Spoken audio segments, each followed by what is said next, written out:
వాస్తవికతని మేలుకొల్పండి. ఈ శపించబడిన ప్రపంచంలో ఏది అనుకున్నట్లు జరగదు. మీరు ఎంతకాలం జీవిస్తారో అంత ఎక్కువగా మీరు గ్రహిస్తారు.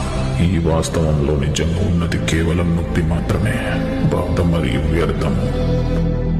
వినండి, మీరు ఈ ప్రపంచంలో ఎక్కడ చూసినా, ఎక్కడ వెలుతురు ఉంటుందో అక్కడ ఎల్లప్పుడూ నీడలు కూడా కనిపిస్తాయి. విజయ అన్న భావన ఉన్నంత వరకు ఓడిపోయే వారు కూడా ఉంటారు.